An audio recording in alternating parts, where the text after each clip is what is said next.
My dad backed his fiancée's plan to evict me. They tried to fight in court, but I turned the tables with proof. Now he begs me for forgiveness. Dad moves in soon-to-be bride, and she gets pregnant and demands I leave the house because she needs my room. I tell her, lady, I own the house. Sup, Reddit. My dad's gold-digging fiancée moved in with her 2 devil spawn. After she announced her pregnancy, she tried to kick me out of my own house. Her smirk disappeared when I told her I owned the place. What followed was an absolute show. Here's what went down. So, this whole saga started about 9 years ago when my mom died from cancer. I, 21 male, was 12. Dad was a wreck, and nobody knew what the hell to do with me. Luckily for everyone involved, my grandparents lived just outside the city on this decent chunk of land with a house that had seen better days, but still had good bones. After Mom passed, it just made sense for me to stay put with the grandparents. Dad would come home on weekends, holidays, whatever. The house itself is solid. 4 bedrooms, a couple of bathrooms, a big kitchen, sitting on about 3 acres of land that backs up to some woods. But here's where Dad started showing his true colors. Even as a kid, I noticed he had this thing about control. Everything had to be done his way, on his timeline, with his approval. He'd show up on weekends and immediately start rearranging things, telling Grandpa how to maintain the property properly, and making decisions about my life without asking anyone. My best friend Elio lived about 10 minutes down the road, so I wasn't completely isolated. Kid's been my ride or die since we were building forts in those backwoods. Here's where it gets interesting though. My mom was an only child. I'm an only child. When Grandma and Grandpa started declining a few years back, guess who's the only name on the will? That's right. Yours truly inherited the whole damn operation when Grandpa died. House, land, Grandpa's beat-to-hell pickup truck that somehow still runs, and a decent chunk of change they'd been sitting on. Dad used Mom's life insurance to renovate parts of the house over the years. But here's the thing. He acted like he was doing me some huge favor, like I should be grateful he was investing in the place. I found out about the inheritance when the lawyer called me after Grandpa's funeral. Dad was standing right there when I took that call. The look on his face when he realized I owned the house we were all living in. Not embarrassment or guilt, more like irritation, like I just complicated his life by existing. Elio was there that day, helping me sort through Grandpa's tools. When Dad walked away after that phone call, Elio just looked at me and said, "So you own the house now? Damn, Thanksgiving is going to be awkward." But we never discussed it. Dad just pretended it never happened and kept acting like he was the man of the house, making all the decisions, controlling everything from what we watched on TV to when I was allowed to have friends over. About 2 years after Mom died, Dad started dating again. Nothing serious at first, just random coffee dates and dinner meetups. Fast forward to about 6 months ago, and he drops this bomb. He's got a serious girlfriend, a 30-year-old preschool teacher named Samantha, who comes with 2 kids under 10 and enough emotional baggage to stock a therapy practice. Samantha's got this whole young professional mom aesthetic going on, drives a white SUV that's always spotless, wears those athleisure outfits, and has opinions about organic food that she'll share whether you ask or not. Her kids, Logan and Chloe, because of course their names sound like a country club membership roster, are these perfectly groomed little sociopaths. The first time Dad brought her to the house, she did this thing where she walked around taking mental notes like, this needs work and that needs replacing. I caught her opening cabinets and checking expiration dates on stuff in the pantry. Your grandmother had such interesting taste, she said, running her finger along the vintage wallpaper. It's so authentic, very lived in. The way she said lived in made it sound like a polite way of saying trashy, but Dad just ate it up. Samantha has such great design sense, he said, like she just complimented the Sistine Chapel. She's got so many ideas for improvements. Her kids were even worse than she was. Logan, who's maybe 8, spent the entire visit touching everything he wasn't supposed to touch while maintaining perfect eye contact. Chloe, the 6-year-old, accidentally knocked over Grandma's favorite plant, and then looked at me like it was my fault for putting it where she could reach it. When I mentioned the plant, Samantha just laughed. Oh, kids will be kids, they're just excited to be in such a big house. They're not used to having so much space to explore. Elio came by that evening and caught the tail end of their visit. After they left, he looked around the living room where Samantha had repositioned some of Grandma's throw pillows. Well, she seems fun, he said. Nothing says I'm definitely not planning to redecorate your entire life, like rearranging furniture on the first visit. But Dad was smitten, started spending more money on dates, bought new clothes, got his teeth whitened. Classic midlife crisis stuff, except instead of buying a motorcycle, he'd found himself a ready-made family that came with built-in validation. Samantha played it perfectly, asking his opinion on everything, deferring to his wisdom, letting him feel like the big strong provider. 3 months in, she's practically moved in. Her stuff starts showing up in Dad's bathroom. Her car is in the driveway more than it's at her apartment. Logan and Chloe have claimed the guest room like they're planning to stay forever. And the kids, Jesus Christ, the kids. They went from perfectly behaved little angels to absolute demons the second they got comfortable. Logan would accidentally break my stuff and then act confused when I got mad. Chloe would go through my room when I wasn't home and mess with my things, then deny everything when confronted. Whenever I complained, Samantha would give me this wounded look and suggest that maybe I wasn't used to having kids around. Dad naturally took her side every time, telling me they're just kids and to cut them some slack. By month 4, she wasn't even pretending anymore. She'd gone from grateful guest to woman of the house faster than you could say gold digger. It started small.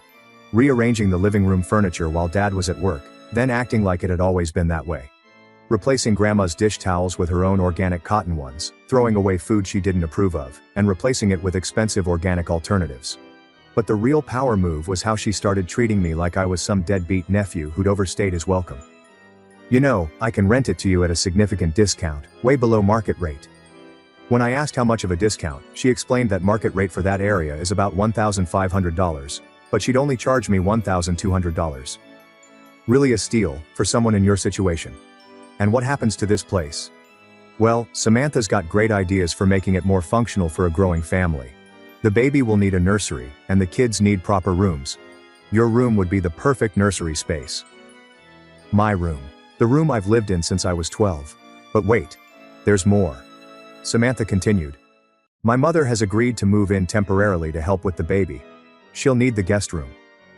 I looked at Dad, waiting for him to say something. Anything? Nope. He was just sitting there, nodding along to everything she said. So I decided to play along to see how far they'd go. That's interesting. I'll think about it. Samantha's smile got a lot tighter. Great, but you know, waiting too long would be limiting everyone involved, so think fast. Okay. I texted Elio as soon as they went back to their room about needing an emergency drink run. He showed up 20 minutes later, took one look at my face. Dude, you look like someone just shat in your cereal. Tell me about it. I told him everything. Classic, he said. Nothing says family values like kicking the owner to make room for Grandma. 2 weeks after the pregnancy announcement, I came home from my afternoon classes to find Samantha in my room with cardboard boxes, packing up my stuff like I'd already agreed to move out. Not just standing in the doorway this time, actually in my room, going through my closet, wrapping up my mom's pictures in newspaper and boxing up books like she was preparing for a yard sale. When I asked what the heck she was doing, she looked up with this bright smile, like I just walked in on her organizing a charity drive. Hi sweetie, I'm just helping you get started with packing. Your father and I decided it would be better to get you moved sooner rather than later, so I thought I'd give you a head start. My father and I decided. Nobody asked me what I decided. She kept that sickeningly sweet tone. Well honey, you've had 2 weeks to think about it, and really, what's there to think about? This is obviously the best solution for everyone. She held up one of my mom's framed pictures like she was examining it for flaws.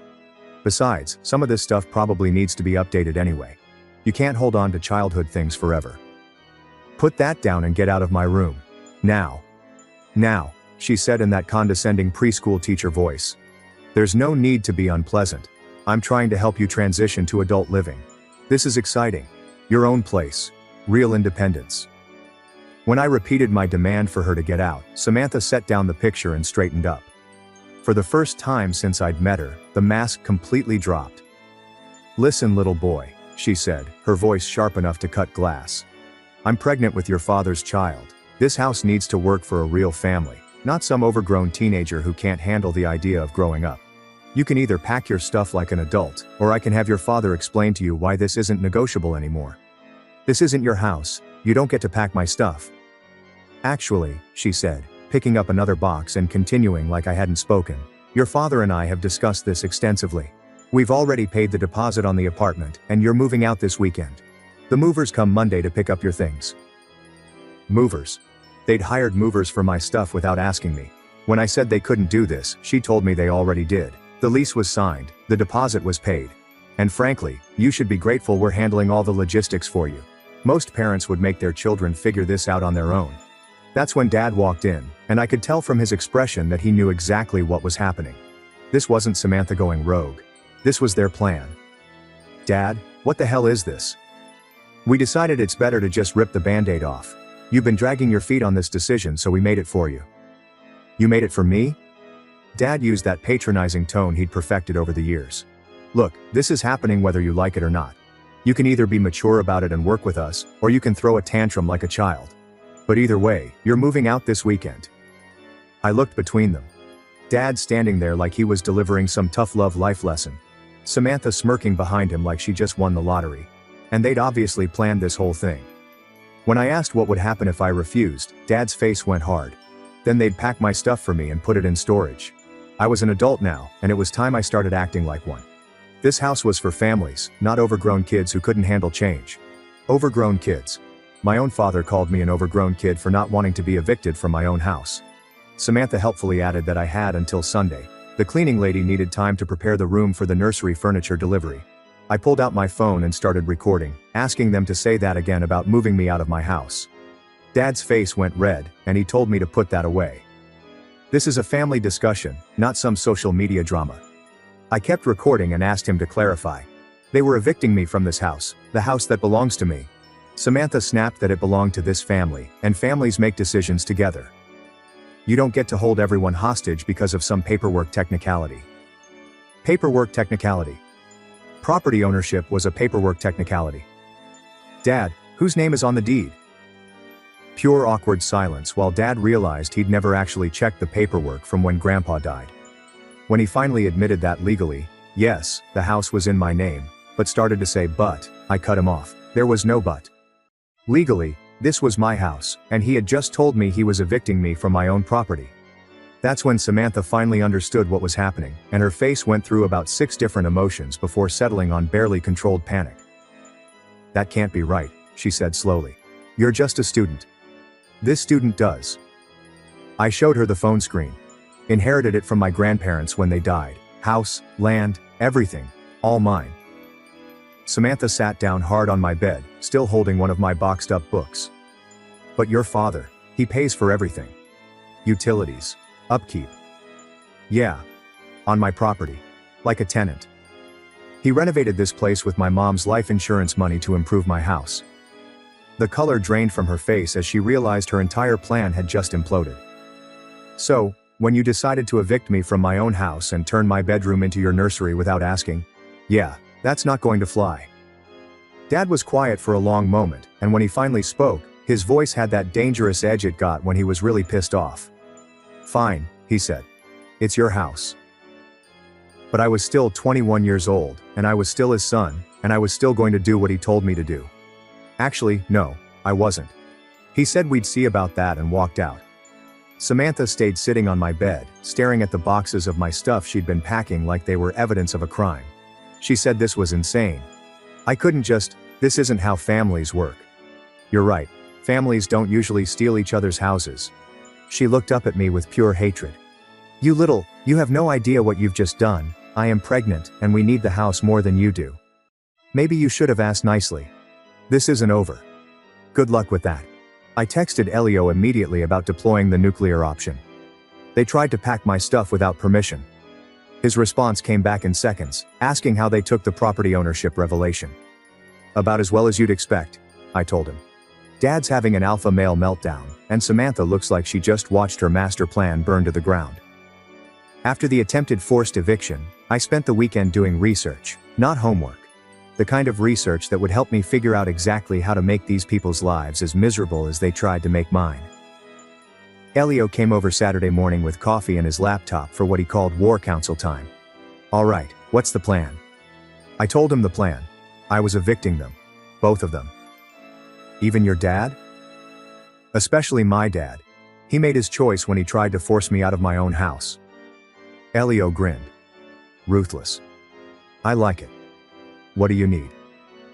We spent the morning researching tenant rights, eviction procedures, and property law. Turns out when you let people establish residency in your house, which Dad and Samantha had definitely done, getting them out requires proper legal channels. But when you own the property and they're not on any lease, you've got most of the power. Elio found the relevant laws. In this state, you need to give 30 days written notice for month-to-month tenants, but if they're not paying rent and there's no lease agreement, it's considered tenancy at will, and you can terminate it with notice.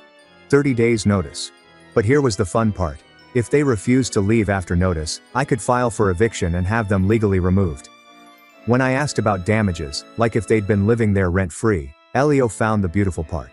I could sue for fair market rent for the entire time they'd been there without a lease, plus any damages to the property. I calculated quickly. Dad had been living there rent-free for 9 years. Samantha and her kids for about 6 months. At market rates for a 4-bedroom house in our area, we were talking about serious money. Dad would owe me about $200,000 in back rent. Samantha would owe about $15,000 just for the time she'd been there. Elio whistled. That's some expensive house playing. Monday morning, I went to the courthouse and filed the paperwork. Tuesday, I went to a lawyer to make sure I was doing everything by the book. Wednesday, I had the eviction notices printed up on official letterhead. Thursday evening, I waited for them both to be home, then called a family meeting in the living room.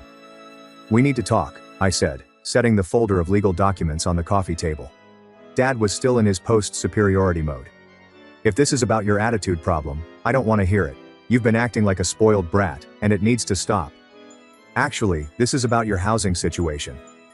Samantha was sitting next to him, one hand on her belly like she was protecting the baby from my bad vibes. What about our housing situation? I opened the folder and pulled out the eviction notices. You're both being evicted. 30 days notice, effective immediately. The silence that followed was beautiful. Dad picked up his notice and read it like it was written in Sumerian. What the hell is this? It's an eviction notice. You have 30 days to find alternative housing and vacate the premises. He exploded. You can't do this. I'm your father. You little... Watch me. Samantha screamed. That's illegal. You can't kick out a pregnant woman. Actually, I can. But we don't pay rent, she said, like that was some kind of gotcha. Exactly. They were tenants at will, which meant they had even fewer rights than people with leases. Dad stood up and I could see that vein in his forehead that meant he was about to lose it completely. He called this the most ungrateful, disrespectful thing I'd ever done after everything he'd sacrificed for me. He went off about how he raised me, put money into this place, and had been taking care of everything.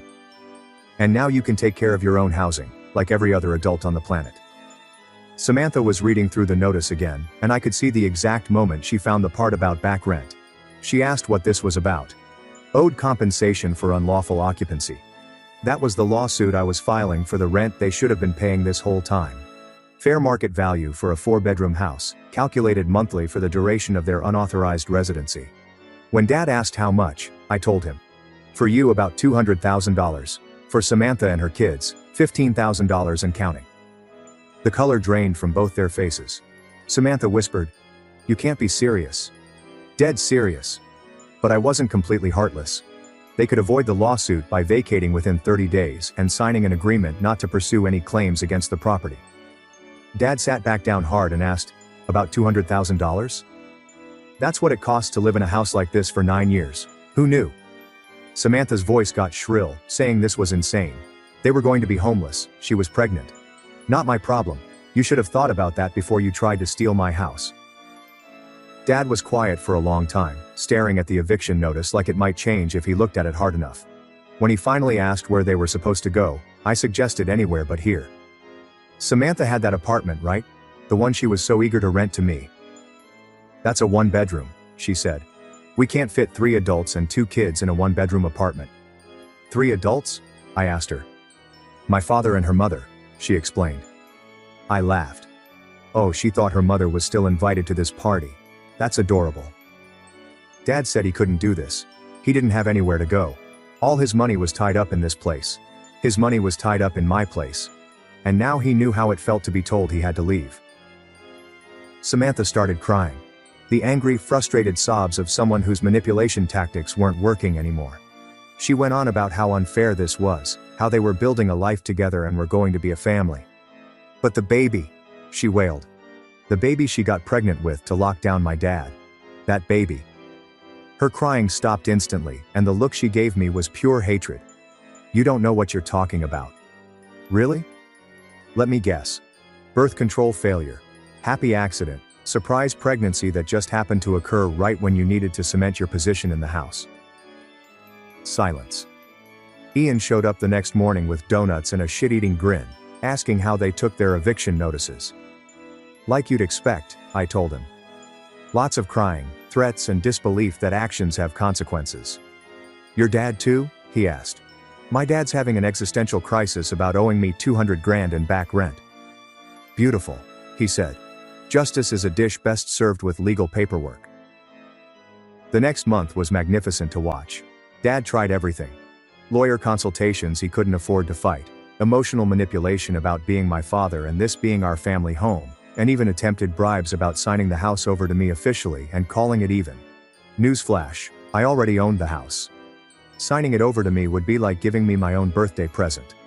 Samantha went full scorched earth, called my university to complain about my unstable home environment, called the police to report a domestic disturbance when I asked her to move her car. Even tried to call CPS on herself, claiming I was creating an unsafe environment for children, which backfired when they pointed out that maybe she shouldn't have her kids living somewhere she felt unsafe.